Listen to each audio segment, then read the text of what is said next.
How to fix Telegram freezing and lagging in iPhone 16e. So let's start the video. First of all, if you want to fix this problem, then firstly open App Store and search here Telegram.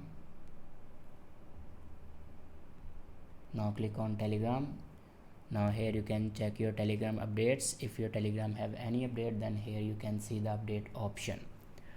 After update your Telegram, your problem will be fixed. If it doesn't fix your problem, then open settings and click on general and click on iPhone storage. Now scroll down and click on Telegram. Now here you can offload your Telegram app and reinstall it. After doing these steps, your problem will be fixed. I hope this video is helpful for you. Thanks for watching.